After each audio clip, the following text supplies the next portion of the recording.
Do you ever watch a show called That 70's Show?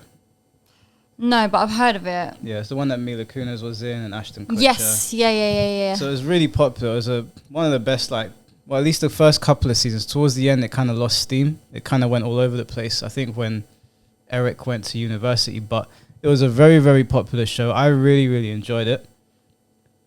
The guy that played, I can't remember what his name was. It wasn't Kelso. It was the other one. You know, the cool guy in it. Kelso was Ashton Kutcher, the tall guy. I didn't watch it to be able to agree or disagree. The character there was a character in it played by a guy called Danny Masterson or something like that, and he's been convicted now for 30 years of raping 2 women. Whoa. And I've been following the story and listening to the discourse around it, and people have been asking us to do a reaction video to what's been going on. And I've basically said no. The reason I've said no is because the other day, a guy called Andrew Masterson, I think I might be getting a name right, something along them lines, was convicted. Well, he wasn't convicted the other day. He was convicted 17 years ago for raping a young girl. It turns out he wasn't the one that did it. So 17 years later, they found the DNA of the person that did it. He's been in prison for that amount of time. And the reason I don't want to talk about this new thing with this guy from the 70's show is because I'm not saying that he's innocent and I'm not saying he's guilty. But one thing that I've seen with rape cases is that they're incredibly hard to prove, or to, if someone says you've done it and they convict you, to get that overturned is incredibly difficult as well. And I've heard of a couple of stories just this year alone of men being falsely accused. Now, I'm not defending this guy. I want to make that very clear before people start their bullshit. What I'm saying is I'm not going to talk about this and give my definitive take on it, because with all of these things and with the way rape cases go, I just don't know. I know he's been convicted. From what I've seen, the evidence looks like he said, she said. I've seen some things online, some videos have come out about from some people, some statements. But because of how many women go unheard and how many women lie, or how many men go unheard, or how many men actually do it, it's so hard to know who's lying and who isn't, even when there is a conviction.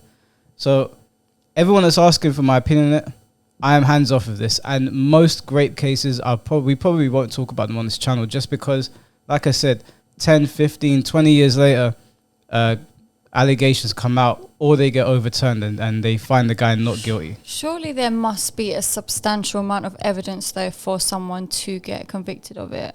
That's what you would think. But the guy that went to prison 17 years ago for it, there should have been substantial evidence for him to go in, but he never did it. So I'm not saying that this Danny guy from the 70's show did or didn't do it.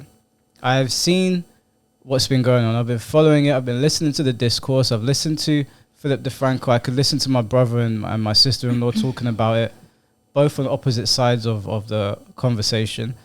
And I'm just saying that I don't know.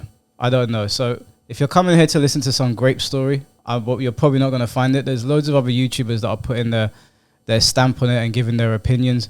My opinion is these things are so hard to prove or disprove that I don't want to sit here and act like I know the ins and outs of how they work exactly. It would be disingenuous for me to do that just for clicks. The only person that we might cover, just because it's like the biggest story in the world, is Andrew Tate, because we already started it. Other than that, you might see them here and there on this channel, but more often than not, I'm probably just not going to talk about it. I don't know. It's just a tricky one. Like what you're saying is quite sad that you're never really going to know when it really is or when it really isn't, because there's a lot of girls that are going to be. It's sad that they're not being heard, and then there's a lot of guys that might be going down for something they didn't do. So it's sad on both ends. Yeah. But what can you do? You can't just potentially let people get away with it if they have done it, because it's disgusting. Yeah, and I hear that as well. Yeah. The reason that I decided to be hands off of it is because of things that come out years later, and because. But how often does that happen? Even if it happens once, the person that we're talking about here, we could be pointing the finger at them, and then 10 years down the line, hopefully we're still here doing YouTube videos.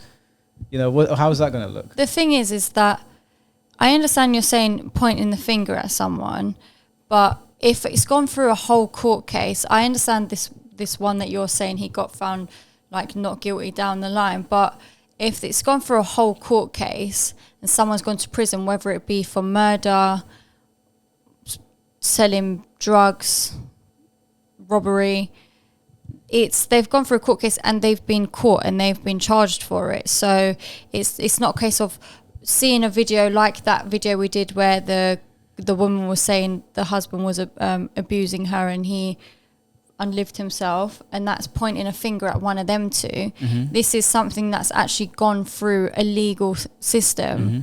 and come out with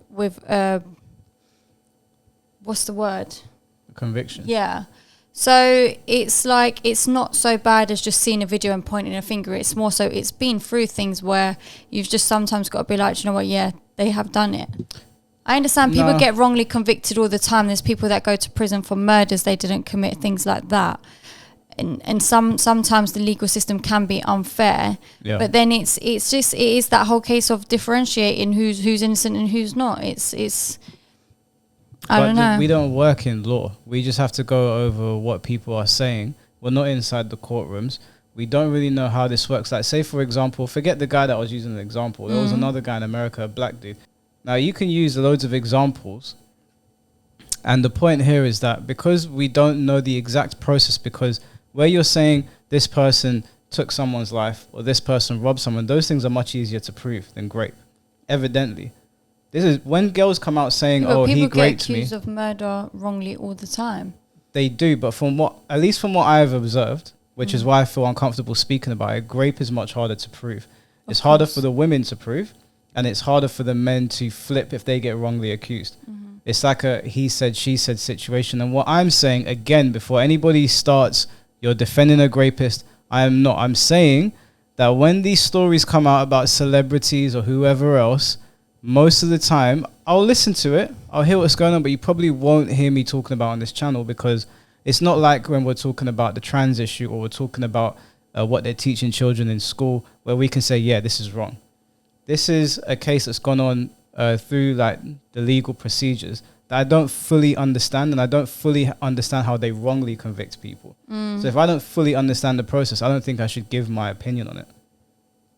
Because there was, I think, not long ago where Chris Brown was being accused of it, and then he managed to prove himself that he wasn't involved. I don't know, just receipts of where you may have been at a certain time, or things you might have done, messages you might have sent, anything could sort of work in your favour to show evidence that you was not with this girl at the place and time she was saying. Yeah, and it's very, very easy for both parties, the man and the woman, to lie about things with that sort of stuff. Photoshop is very sophisticated now. Video editing is very sophisticated.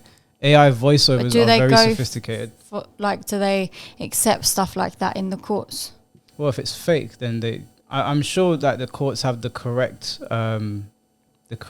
tools or infrastructure to pick apart what is fake or what isn't. Surely you look at text messages from the actual phone to the number where you can see it's a legit conversation, not screenshots. Again, I don't know how they... Because the thing is, I hear what you're saying, but then why are there guys that get wrongly convicted? If they're going through the correct measures, how is it that somebody goes in and then 17 years later, they find out it wasn't him? What did you do in that 17 years' time to find out that this guy didn't actually do it? But that's where something like that we'd need to delve deeper into and see what brought them down to the conclusion that he was guilty, and then what they then found out after that proved that he's not. Yeah. Because there's some piece of evidence that was missing in between that. Yeah, of course. But because we're not qualified in that sector, and because grape is a very touchy subject, I don't feel comfortable putting my stamp on it.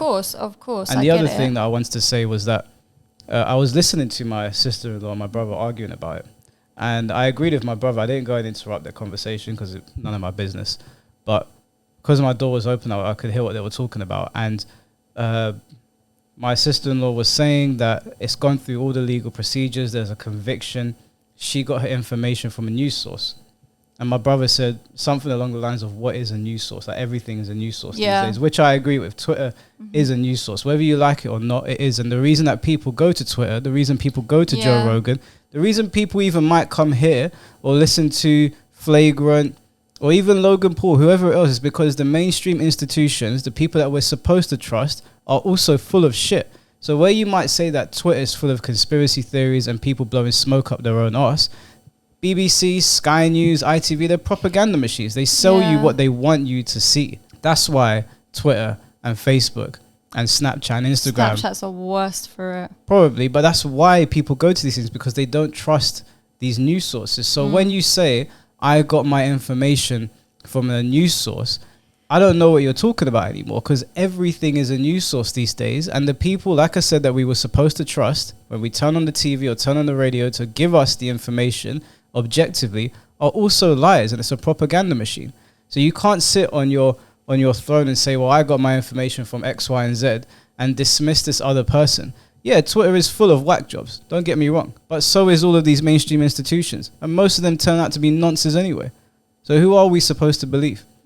And that's why with something like this, if someone walked up to someone and popped them in the head, I mean, we understand what's happened there. But when these sort of things happen, like, for example, you could have a falling out of me one day, and it could look like I'm getting angry with you on camera. And then they'll go through our videos and see, oh, Michael sometimes exhibits a bit of aggression. Sabi might still look a bit more submissive. And then you go around and tell people, yeah, when the camera turned off, Michael did X, Y, and Z to me. Now, even if they find out you're lying, you've already done massive, massive damage to my reputation.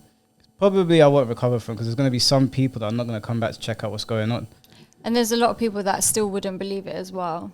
Yeah, there's a lot of people that will take my side as well, especially because we live in such a polarizing time where if you said that, I can guarantee a lot of men are probably going to take my side, and a lot of women are going to run to your aid.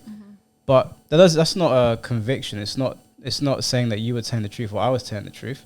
And different news sources are going to paint it in different ways because they don't put it across objectively. And that is including, I try to be as objective as possible, but we're only human, right? And we're not trained journalists. So sometimes I can be biased, but if you think that you're getting your news source from unbiased or informed places, I can point to so many points, so many times in like the last 10 to 20 years where they have just lied through their teeth. I'm not going to say what because I don't want the video taken down, but you should know what. Where they have lied to us on TV and then tried to spin a story the next morning. So, it's whatever you take as a news source. But yeah, that's basically all I wanted to say. I'm not going to talk about grape cases because I don't understand how they fuck them up. I don't understand how certain guys get away with it. I don't get why people lie about it. It's a disgusting thing to lie about. You throw women under the bus when you do that because it makes it harder to believe them. I'd just rather be hands off of this.